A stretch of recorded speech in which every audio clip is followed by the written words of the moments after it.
Hello guys, welcome back sa ating channel. Ito po ang ating pinaka-drone shot dito po sa may Alvarez Street. Ang i-drone po natin, ipapakita po natin sa inyo yung mga gagawin po dito na project. Kagaya po ng San Lazaro Residence. Yan, napakalaking project po to para sa mga pabahay po ng ating mga kapwang mahirap po dito sa may Manila. Pakita lang po natin po itong Barangay 334 ng tuluyan na pong ginigiba. Yan, Zone 33 po yan mga kababayan, na ito na po yung pinaka-latest update. At isa pa po, may itatayo rin po kasing library din po dito para sa lahat ng mga estudyante. Ayan, papakita po natin ng ating pinaka-drone shot. Salamat sa mga nag-like, nag-share, nag-follow ng ating pinaka-latest update natin. Nakita po kasi natin ginigiba na po mismo yung barangay dahil mismo nasa sidewalk po siya. Ayan o. Tuluyan na po nagiba. Mga bukas tapos na po ito.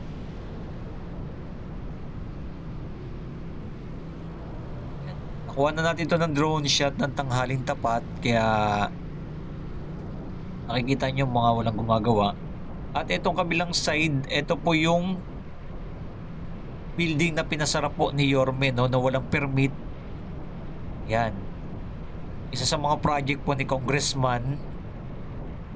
Kaya eto, na-stop po ito. Ayan, kaya makikita po ninyo, nakapadlock po itong lugar na to na pinasara. Ayan, naka-ready na po sana yung mga heavy equipment, tapos may mga poste na po na pailalagay. Ito po yung LRT1, nakikita niyo po yun. Ayan yung tren, no? Ito yung mga bagong tren natin.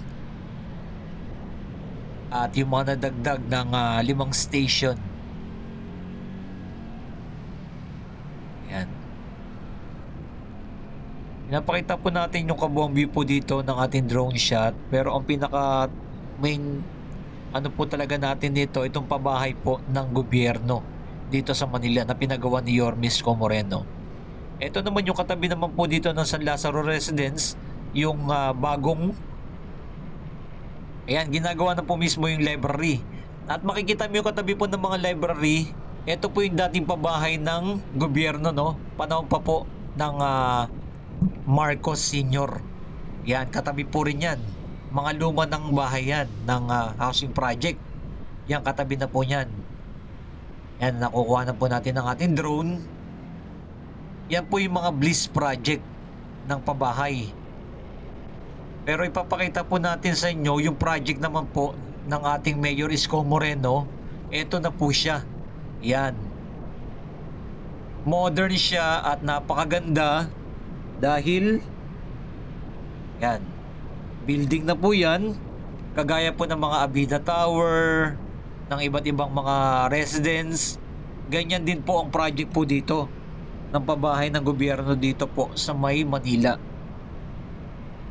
20-story po building po ito ng San Lazaro Residence. Ay matatagpuan po yan sa located na corner of the Alvarez and Cricada Street. Yan. Nag-start po yan ng 2021 ay eto, malapit na po itong matapos. At eto na po ang ating abangan. 2-bedroom po yan ng 383 units. Grabe, dami, no? At yan, para talaga yan sa mga mahihirap ng ating mga kababayan. At wala kang babayaran dyan, mga kababayan. At yung lahat ng ihulog mo ay pag-aalis ka na dyan ay ibabalik sa iyo. Yan po ang talagang ginagawa ni Yorme. Nakita nyo naman po, no? Yung nag-start pa lang po itong building na to, ganyan pa lang po siya. Pinapakita po natin na sinisimulan itong San Lazaro Residence. At nalalapit na rin po yan matapos. And grabe po talaga, no? Ito yung talaga yung pinakamaganda dito, yung napakaraming mga pabahay, isa sa mga project na ginagawa ng ating Mayor Isko Moreno, ng mga housing project sa iba't ibang lugar dito. Ayan. Pupuntahin pa po natin yung iba't ibang pabahay po ng ating Mayor Isko Moreno. Ayan. Inikutan po natin ang ating drone.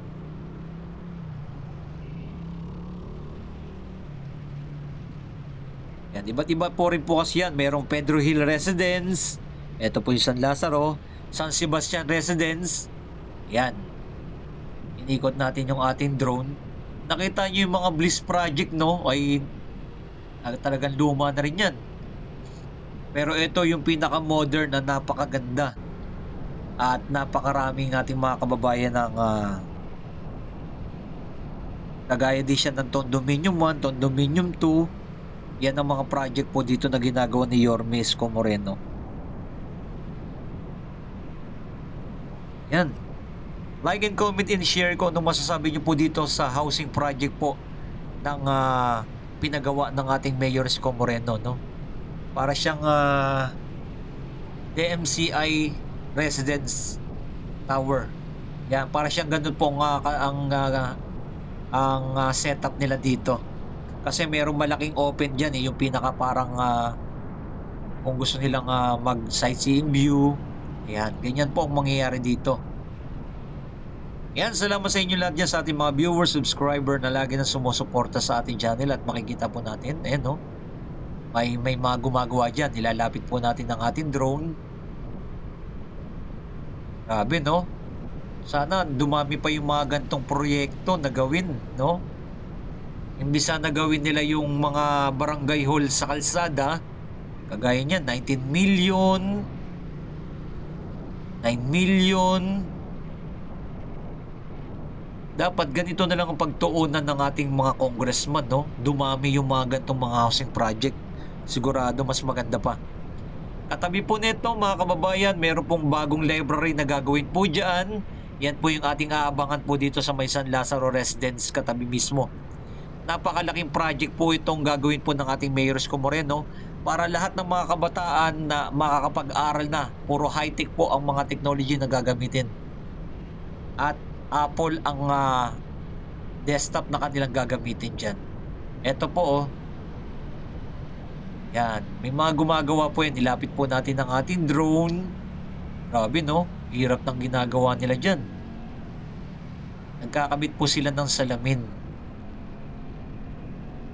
Lapit natin yung ating drone. Pinakamamahirap na trabaho dito ay buwis buhay po talaga to. Pero naka-safety naman sila, may mga harness naman sila dyan. Ayan o, kitang-kita ninyo no. Tapos abangan na lang natin yan, pipinturahan nila yan. Yan po ang ating pinaka-latest update natin ito sa pabahay ng gobyerno na ating pinaliparan ng drone. Ang San Lazaro Residence ay eto, nakikita na natin ay nalalapit na rin po yan. Salamat sa inyo lahat dyan. Maraming salamat sa ating mga viewers, subscriber na lagi na sumusuporta sa ating channel.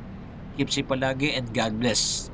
Siyempre, mabuhay ang ating bansang Pilipinas. Mawala lang sana yung mga korupsyon at lalong gaganda ang ating Pilipinas. Luma na po yung housing Bliss project ko. Nakikita nyo yan. Yan po ang ating pinaka-latest update. Like and comment and share.